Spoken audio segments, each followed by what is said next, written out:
വാർത്ത വരുന്നത് വയനാട്ടിൽ വീണ്ടും കടുവയുടെ ആക്രമണം. RRT സംഘത്തിലെ ഒരാൾക്ക് പരിക്കേറ്റു എന്ന ഒരു ഗൗരവതരമായ വാർത്ത പുറത്തുവരുന്ന പശ്ചാത്തലം കൂടിയാണ്. നമുക്കറിയാം, കഴിഞ്ഞ കുറേ ദിവസങ്ങളിലായി കടുവയ്ക്ക് വേണ്ടിയുള്ള തിരച്ചിൽ പുരോഗമിക്കുകയായിരുന്നു. ഇതിനിടയിലാണ് ഈ സംഭവം എന്നാണ് മനസ്സിലാകുന്നത്. RRT അംഗം ജയസൂര്യക്കാണ് പരിക്കേറ്റത് എന്നുള്ള വിവരമാണ് പുറത്തുവരുന്ന. വിശദാംശങ്ങളിലേക്ക് കടക്കേണ്ടതുണ്ട്. എന്താണ് സംഭവിച്ചത് എന്ന കാര്യത്തിൽ MS അനീഷ് കുമാർ. അനീഷ്, എന്താണ് സംഭവിച്ചത്? എന്താണ് സംഭവിച്ചതെന്നതിനെ കുറിച്ച് ഇപ്പോഴും വ്യക്തമല്ല. നേരത്തെ റേഞ്ച് ഓഫീസർ പറഞ്ഞത് ഒരു RRT അംഗത്തിന് പരിക്ക് പറ്റിയെന്നതാണ്. വിവരം വ്യക്തമായിട്ടില്ല. ഒരു അപകടം പറ്റി എന്നുള്ളത് മാത്രമേ നിലവിൽ അറിവുള്ളൂ. അറിഞ്ഞതിന് ശേഷം നമുക്ക് ചെയ്യാം. അവർ താഴേക്ക് വരുന്നുണ്ട്. അതുവരെ ഒന്ന് ക്ഷമിച്ചിരിക്കാം പ്ലീസ്. RRT സ്റ്റാഫിനാണ് പറ്റിയിട്ടുള്ളത്.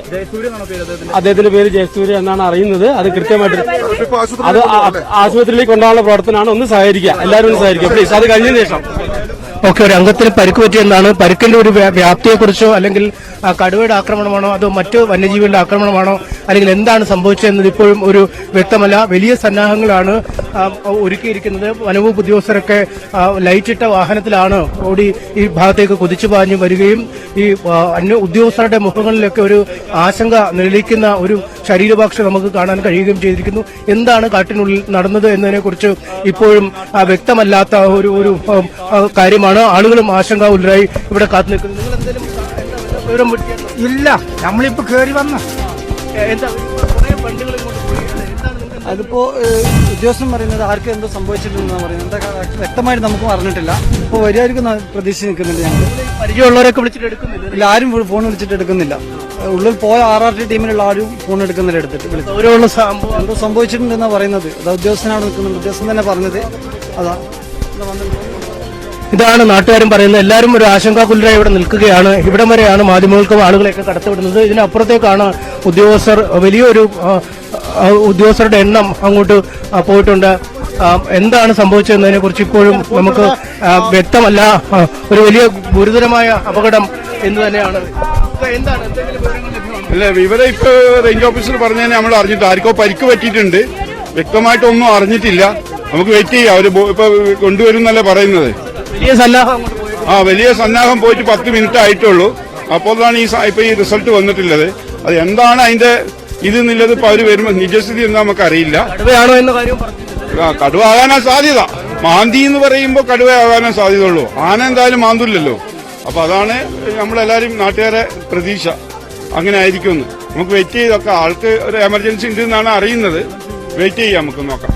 അതായത് അങ്ങേറ്റം ആശങ്കാജനകമായ വാർത്തകൾ തന്നെയാണ് കാട്ടിൽ നിന്നും പുറത്തേക്ക് നമുക്ക് നൽകാനുള്ളത്. കടുവ തന്നെയാണ് മാന്തിയതെന്നൊരു നിഗമനത്തിലാണ് നാട്ടുകാർ പറയുന്നത്. കാരണം ആനയാണെങ്കിൽ മാന്തുകില്ല, മാന്തുന്നത് കടുവയാണ്. അതുകൊണ്ട് ഏതു തരത്തിലുള്ള അപകടമാണ്, ഏതു തരത്തിലുള്ള പരിക്കാണ് ആ ഉദ്യോഗസ്ഥന് പറ്റിയതെന്നതിനെ കുറിച്ച് ഇപ്പോഴും അവ്യക്തതയിലെ വലിയ അടിയന്തര സാഹചര്യങ്ങൾ നിലവിലുണ്ട് എന്നാണ് ഇവരുടെ വാക്കുകളിൽ വ്യക്തമാക്കുന്നത്. വലിയ എമർജൻസി സന്നാഹങ്ങൾ എന്ന് പറയുമ്പോൾ എന്താണ് പറ്റിയിരിക്കുന്നത് എന്നതിനെ കുറിച്ച് നമുക്ക് ഇപ്പോഴും വ്യക്തമല്ല. എന്തായാലും ആശങ്കാകുലരായി നാട്ടുകാർ ഈ വനാതിർത്തിയിൽ നിൽക്കുന്ന കാഴ്ച. മറുവശത്ത് ബേവൂർ റേഞ്ച് ഓഫീസർ അടക്കമുള്ള ആളുകൾ അവരെ കാത്തിരിക്കുന്ന ആ സാഹചര്യമൊക്കെ ഉണ്ട്. എന്തായാലും ആളുകൾ, നാട്ടുകാരൊക്കെ ഇവിടെ തടിച്ചുകൂടി എത്തുന്ന ഒരു സാഹചര്യം. ഇന്നലെയും ജനവാസ മേഖലയിൽ തന്നെയാണ് കടുവയെ കണ്ടത്. അതുകൊണ്ട് ഈ മേഖല വിട്ട് ദൂരെ ഇടത്തേക്ക് കടുവ പോയിട്ടില്ല എന്ന ഒരു നിഗമനത്തിൽ തന്നെയാണ് ഉദ്യോഗസ്ഥരുള്ളത്. നാട്ടുകാരായ ആളുകളുണ്ട്. ഇദ്ദേഹത്തിന്റെ വീട് കുറച്ച് അപ്പുറത്താണ്. അദ്ദേഹം ഈ വഴിക്കാണ് മൂപ്പര് പിന്നെ ഇളമനെ കൊണ്ടുവിട്ടെ. ഈ വഴിക്കാൻ കൊണ്ടുവിട്ടെ. എന്താണ് അവിടെ എന്തെങ്കിലും സംഭവം? എന്തോ ഒരു സൗണ്ട് കേട്ട് നമുക്കത് വ്യക്തമല്ല. എന്താ സൗണ്ട് വ്യക്തത നിങ്ങളുടെ സൗണ്ട് അല്ല. എന്തോ ഒരു പടക്കം പൊടുന്ന ശബ്ദമാണ് കേട്ടത്. അതിപ്പോ നമുക്കറിയില്ല. കണ്ടു കഴിഞ്ഞാൽ ഒരു ശബ്ദമാണെന്ന് പറയാൻ പറ്റും. ഒരു ശബ്ദം കേട്ടു. ഒരു അരമണിക്കൂർ ഒരു ശബ്ദം കേട്ടതിന് തൊട്ട് പിന്നാലെ ഉദ്യോഗസ്ഥർ അങ്ങോട്ട് വരുന്നുണ്ട്. അപ്പൊ സംഭവം ധാരണ മാത്രമല്ല. അത് ഇതുവഴിക്ക് പിന്നെ ഈ വഴിക്കല്ല. അവർ വരികയാണെങ്കിൽ അപ്പുറത്തെ വഴി വരും. അതായത് എന്താണ് ശബ്ദം എന്നതിനെ കുറിച്ച് അദ്ദേഹത്തിനും വ്യക്തതയില്ല. ഒരു ശബ്ദം കേട്ടിരിക്കുന്നു. ഒരുപക്ഷെ RRT സംഘം കടുവയ്ക്ക് നേരെ വെടിയുതിർക്കുകയും കടുവ തിരിച്ചാക്രമിക്കുകയും ചെയ്തതാണോ എന്നും വ്യക്തമല്ല. എന്തായാലും ഒരു ആൾക്ക് ഗുരുതരമായ പരിക്കുകൾ പറ്റിയിട്ടുണ്ട് എന്ന വിവരങ്ങൾ ബേവൂർ റേഞ്ച് ഓഫീസറാണ്. അദ്ദേഹം ആ മേഖലയിലേക്ക് പോയിക്കൊണ്ടിരിക്കുന്നു. അദ്ദേഹത്തിന്റെ ശരീരഭാഷയിലൊക്കെ വലിയ കാട്ടിനുള്ളിൽ എന്താണ് നടന്നത് എന്നതിനെ കുറിച്ച് ഇപ്പോഴും ഒരു ചിത്രം വ്യക്തമല്ല. നിരവധി ഉദ്യോഗസ്ഥരാണ് കാട്ടിലേക്ക് പോയിരിക്കുന്നത്. അദ്ദേഹം കാട്ടിനുള്ളിലേക്ക് അവിടെ വാഹനം തിരിക്കാൻ കഴിയാത്തതുകൊണ്ട് തന്നെ റിവേഴ്സ് മോഡിൽ കാറിട്ടാണ് ആ വാഹനം അവിടേക്ക് പോകുന്നത്. ഇവിടെ നിന്നും കുറച്ച് മാറിയാണ് ഈ സംഭവം നടന്ന സ്ഥലം വന്നത്. അതൊരു കാടാണ്. ഈ രാധ എന്ന സ്ത്രീ മരിച്ച സ്ഥലത്ത് നിന്നും, രാധയെ കടുവ കൊന്ന സ്ഥലത്ത് നിന്നും കുറച്ച് മാറി അതേ വനമേഖലയോട് ചേർന്ന ഇടം തന്നെയാണ്. രണ്ട് വഴിയിലൂടെ ആ സ്ഥലത്തേക്ക് പോകാൻ കഴിയുമെന്നാണ് പറയുന്നത്. ഈ വഴിയാണ് പിന്നെയും ഗതാഗത യോഗ്യമായി ഏതാണ്ട് അടുത്തുവരെയെങ്കിലും വാഹനം എത്താൻ കഴിയുന്നത്. ആ വാഹനം എത്തുന്ന സ്ഥലം കഴിഞ്ഞ് പിന്നീടും കുറച്ച് ദൂരം അകത്തേക്ക് പോയാൽ മാത്രമാണ് ഈ സംഭവം നടന്നതായി പറയപ്പെടുന്ന സ്ഥലമുള്ളത്. നേരത്തെ ഒരു നാട്ടുകാരൻ പറഞ്ഞതുപോലെ അദ്ദേഹം പറയുന്നത് അവിടെ ഒരു ശബ്ദം കേട്ട് എന്തിന്റെ ശബ്ദമാണ് എന്നതിനെ കുറിച്ച് തനിക്ക് വ്യക്തതയില്ല. മയക്കുവെടി വെച്ചതാണോ അല്ലെങ്കിൽ വെടിവെച്ചതാണോ ഇനി മറ്റെന്തെങ്കിലും അത്യാഹിതങ്ങൾ നടന്നതാണോ എന്നതിനെ കുറിച്ച് അറിയില്ല. എന്തായാലും ജയസൂര്യ എന്ന RRT സംഘാംഗത്തിന് പരിക്ക് പറ്റിയിട്ടുണ്ട് എന്ന വിവരമാണ് പുറത്തു വരുന്നത്. അടിയന്തരമായ ഒരു സാഹചര്യം എന്നാണ് നേരത്തെ ഉദ്യോഗസ്ഥർ തന്നെ പറയുന്നത്. അതുകൊണ്ട് ഏത് തരത്തിലുള്ളൊരു അപകടമാണ് ഉണ്ടായത്? കടുവയുടെ ആക്രമണമാണോ അതോ മറ്റു വന്യജീവികളുടെ ആക്രമണമാണോ അല്ലെങ്കിൽ വെടിവെച്ച കടുവ തിരിച്ചെന്തെങ്കിലും പ്രതികരണം ചെയ്തതാണോ എന്നടക്കമുള്ള കാര്യങ്ങളെക്കുറിച്ചൊന്നും വ്യക്തതയില്ല. എന്തായാലും ഒരു അടിയന്തര സാഹചര്യം കാട്ടിനുള്ളിൽ ഉരുത്തിരിഞ്ഞിരിക്കുന്നുവെന്ന വിവരമാണ് നമുക്ക് നൽകാൻ കഴിയുന്നത്. ആശങ്കാകുലരായ ജനങ്ങൾ ഒരു വശത്ത്, ഉദ്യോഗസ്ഥ വിന്യാസം വലിയ തോതിൽ കാട്ടിനുള്ളിലേക്ക് നടന്നിരിക്കുന്നു. ഇപ്പോൾ പോലീസ് ഉദ്യോഗസ്ഥരടക്കം സ്ഥലത്തേക്കെത്തി കാര്യങ്ങൾ നിയന്ത്രിക്കാൻ ശ്രമിക്കുന്ന ഒരു കാഴ്ച കാണാൻ കഴിയുന്നു. കാട്ടിനുള്ളിൽ എന്തായിരിക്കും നടന്നത്, എന്താണ് നടന്നത് എന്നതിനെക്കുറിച്ച് ഒരു വ്യക്തതയുമില്ലാത്ത സാഹചര്യം. പോലീസ് ഉദ്യോഗസ്ഥർ കാട്ടിനുള്ളിലേക്ക് പോകുന്ന ദൃശ്യങ്ങളാണ് നമ്മൾ കാണുന്നത്. നേരത്തെ റേഞ്ച് ഓഫീസർ അടക്കമുള്ള ആളുകൾ പോയിരുന്നു. തൊട്ടു പിന്നാലെയാണ് ഇപ്പോൾ പോലീസ് ഉദ്യോഗസ്ഥരും പോയിരിക്കുന്നത്. കൂടുതൽ വ്യക്തതകൾ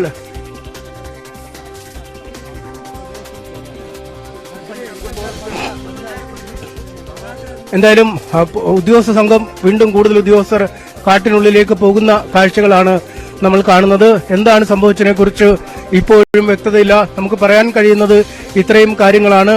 ഈ രാധ എന്ന ആദിവാസി സ്ത്രീയെ കടുവ കൊന്നതിൽ നിന്നും ഏതാനും കടുവയാണ് ആക്രമിച്ചത് എന്ന് മന്ത്രി OR കേളു സ്ഥിരീകരിച്ച പശ്ചാത്തലം കൂടിയുണ്ട്. കടുവ ആക്രമിച്ചു എന്ന് മന്ത്രി തന്നെ വ്യക്തമാക്കുന്ന സ്ഥിതിക്ക് ഒരുപക്ഷെ അത് തന്നെ ആയിരിക്കാം കാര്യമെന്ന് കരുതാം.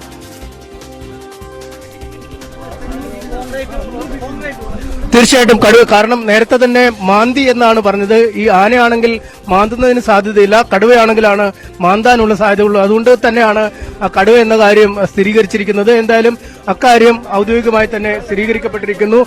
കടുവയാണ് മാന്തിയതെന്ന് പറയുന്നു. പക്ഷേ ഏത് സാഹചര്യത്തിലാണ് ഇങ്ങനൊരു സംഭവം ഉണ്ടായത്? കടുവയ്ക്ക് നേരെ വെടിവെക്കാൻ RRT ശ്രമിച്ചപ്പോഴാണോ അല്ലെങ്കിൽ മറ്റെന്തെങ്കിലും സാഹചര്യത്തിലാണോ ഉണ്ടായത് എന്നതിനെ കുറിച്ച് ഇപ്പോഴും വ്യക്തതയില്ല. എന്തായാലും കടുവയുടെ സാന്നിധ്യം അവിടെ ഉണ്ടായി. കടുവ RRT സംഘാംഗത്തെ ആക്രമിച്ചിരിക്കുന്നു എന്ന വിവരമാണ് നൽകാൻ കഴിയുന്നത്. അദ്ദേഹത്തിന്റെ പരുക്ക് എത്രമേൽ ഗുരുതരമാണ് എന്നതിനെ കുറിച്ച് നമുക്കിപ്പോഴും വ്യക്തതയില്ല. സാഹചര്യം അടിയന്തരമാണ്. അതീവ ഗുരുതരമായ ഒരു സ്ഥിതിവിശേഷമാണ് സംജാതമായിരിക്കുന്നത് എന്നതിനെക്കുറിച്ച് യാതൊരു തർക്കവുമില്ല. അതാണ് ഉദ്യോഗസ്ഥരുടെയും ഈ മറ്റുള്ള ആളുകളുടെയും ശരീരഭാഷയിൽ നിന്നും അവരുടെ പ്രതികരണത്തിൽ നിന്നും മനസ്സിലാവുന്നത്. നേരത്തെ ബേവൂർ റേഞ്ച് ഓഫീസറും പറഞ്ഞത് ഒരു സംഘാംഗത്തിന് ഒരു അപകടമുണ്ടായിരിക്കുന്നു, അവിടേക്ക് തങ്ങൾ പോകുന്നു, ഒരു എമർജൻസി സിറ്റുവേഷൻ ഉണ്ടായിരിക്കുന്നു എന്നാണ് അദ്ദേഹം പറഞ്ഞത്. അതുകൊണ്ട് തന്നെ കടുവയുടെ സാന്നിധ്യം വീണ്ടും ഈ മേഖലയിൽ സ്ഥിരീകരിക്കപ്പെട്ടിരിക്കുന്നു. ഇന്നലെ ജനവാസ മേഖലയിൽ കണ്ട കടുവ ഇന്നതാ അതിൽ നിന്നും തൊട്ടടുത്ത മറ്റൊരു മേഖലയിലേക്ക് എത്തിയിരിക്കുന്നു. ദൌത്യസംഘം ഇന്ന് വിവിധ സംഘങ്ങളായി തിരിഞ്ഞു, അതായത് 10ഓളം വരുന്ന സംഘങ്ങളാണ് കാട്ടിലേക്ക് കയറിയത്. നമ്മൾ രാവിലെ ദൃശ്യങ്ങളടക്കം നൽകിയതാണ്.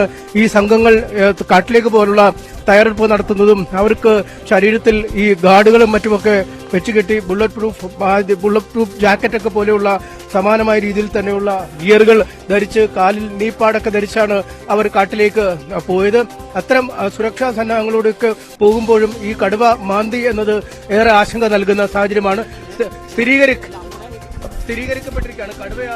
കടുവയാണ് ആക്രമിച്ചതെന്ന് ഇപ്പം മന്ത്രി പറഞ്ഞു കടുവയാണ് ആക്രമിച്ചതെന്ന് മന്ത്രി അവിടെ പറഞ്ഞു. അങ്ങനെയാണെങ്കിൽ കടുവയായിരിക്കും. ഞങ്ങളാരും കണ്ടിട്ടില്ല. ഇവർ ഫോറസ്റ്റ് ഓഫീസർ മിനിഞ്ഞാന്നും ഒക്കെ ഇവിടെ സാന്നിധ്യം ഉണ്ടായിരുന്നു. നമ്മളെ ഇവരെ കൂടെ വന്നതാ. ഈ ഫോറസ്റ്റ് വണ്ടി ലൈറ്റ് ഇട്ടിട്ട് ഇവിടുന്ന് വരുന്ന സമയത്ത് ഞങ്ങൾ കൂടെ വന്ന ആൾക്കാരാണ്. ഞങ്ങൾ ഇവിടെ കൂടെ വന്നിട്ട് ഇവിടെ എത്തിയപ്പോൾ ഞങ്ങൾ ഓടിക്കരുത്, ഞങ്ങളെ ഓടി അങ്ങോട്ട് താഴേക്ക് ഇറക്കി എന്നിട്ട് അവിടുന്ന് മാറ്റിയെന്ന് പറഞ്ഞു. അപ്പൊ പിന്നീടാണ് ഈ പറഞ്ഞത്. അപ്പൊ ഇവിടെ ഞങ്ങൾ അപ്പോഴും ചോദിച്ചു, ഈ ഫോറസ്റ്റ് ഉദ്യോഗസ്ഥർക്ക് ഞങ്ങൾ ചോദിച്ചപ്പോൾ ഞങ്ങളോട് പറഞ്ഞത് ഇങ്ങനൊരു സംഭവം നിങ്ങൾ പറയാനായിട്ടില്ല, കുറച്ച് സീരിയസ് ആണ്, നിങ്ങൾ മാറി നിൽക്കണം എന്ന് പറഞ്ഞു. അങ്ങനെയാണ് നമ്മൾ ഇവിടെ പോകാനുള്ള വഴിയൊക്കെ ഒരുക്കി കൊടുക്കുന്നത്. നമ്മൾ ഇവിടുന്ന് അവിടം വരെയുള്ള പോകാനുള്ള വഴിയൊക്കെ ഒരുക്കി. അപ്പം കേട്ടത് അപ്പുറം ചോലയിലാണ് എന്നാണ് കേൾക്കുന്നത്. അപ്പൊ അവിടുന്ന് ഏറ്റി കൊണ്ടുവരണം. ഇപ്പൊ അങ്ങനെയാണെങ്കിൽ ഒരു രോഗിയാണെങ്കിലും ഇങ്ങനെ മാന്തപ്പെട്ട ഒരു വ്യക്തിനെ അവിടുന്ന് ഏറ്റി കൊണ്ടുവന്നെങ്കിലേ എന്താക്കാൻ പറ്റും. എത്ര ദൂരം കൊണ്ടുവരണം? അങ്ങനെയാണെങ്കിൽ ഒരു 500 മീറ്റർ ഒരു ചോലയിൽ നിന്ന് മേലത്തേക്ക് ഏറ്റി കൊണ്ടുവരേണ്ട സാഹചര്യം. അതായത് ഈ മൊത്തം മരങ്ങളുടെ ഇടയിലൂടെ ഒരു 3-4 ആള് പിടിച്ചെങ്കിലേ കൊണ്ടുവരാൻ പറ്റുള്ളൂ. അപ്പൊ അങ്ങനെയുള്ള ആ സ്ഥലങ്ങളിൽ ഏറ്റി കൊണ്ടുവന്നാലേ ഇങ്ങോട്ടേക്ക് എത്താൻ പറ്റുള്ളൂ, മെയിൻ റോഡിലേക്ക് എത്താൻ പറ്റുള്ളൂ. പിന്നെ പറഞ്ഞാൽ ഈ സൈഡിലും അപ്പുറ സൈഡിലൊക്കെ വാഹനങ്ങൾ വെക്കാം. അപ്പൊ ആ സൈഡിലാണെങ്കിൽ അതിൽ വേണമെങ്കിലും പോവാം, ഇതിലെ വേണമെങ്കിൽ. അപ്പൊ ഇതിലെ പോവാന്നുള്ളത് നമുക്ക് ഇതാവില്ല. അപ്പൊ ഇവര് പറയുന്നത് ഇതിൽപ്പെട്ട ഓരോ ഫോറസ്റ്റ് ഉദ്യോഗസ്ഥന്മാർ പറയുന്നത് ഇതിലേക്ക് കൊണ്ടുവരുന്നു. അപ്പൊ ഇതിലെ ആൾക്കൂട്ടം ഇതിലെ വരുമ്പോ അവരപ്പുറത്ത് കൂടെ കടന്നു പോകുമോ എന്നുള്ളതും നമുക്ക് പറയാൻ പറ്റൂല. അപ്പുറത്ത് ഇപ്പൊ എങ്ങനെ പോയാലും ഇപ്പൊ ഒരു 500 മീറ്റർ അല്ലെങ്കിൽ 200 മീറ്റർ പരിധിയിൽ അങ്ങോട്ടും ഇങ്ങോട്ടും ഒരു ചോല കടന്നു കഴിഞ്ഞാൽ അപ്പുറം ഇപ്പുറത്തി. ഇപ്പൊ പഞ്ചാരക്കൊല്ലിന്റെ ഒരു 300 മീറ്റർ അപ്പുറയാണ് ഇത്.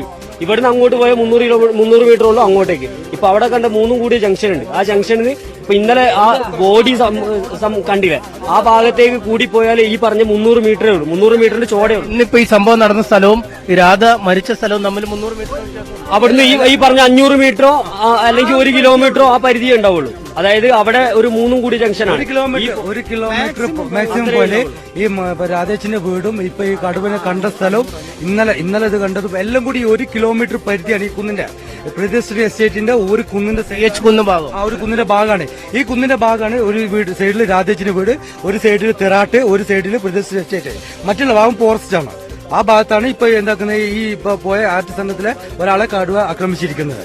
സാഹചര്യം ഇച്ചിരി മോശമാണെന്നാണ് അവിടുന്ന് ഇച്ചിരി മോശമാണെന്ന് പറഞ്ഞിട്ടെ. അതുകൊണ്ടാണ് ഇപ്പൊ രണ്ടാമത് ഫോറസ്റ്റുകാര് പോലീസിന്റെ സഹായം തേടിയിട്ട് ഇപ്പൊ പോലീസുകാരും മലക്ക് കയറി പോയിട്ടുണ്ട്. അപ്പൊ അതിന് സംബന്ധമായിട്ടുള്ള ബാക്കി എന്താക്കും അവര് നോക്കി ചെയ്യും.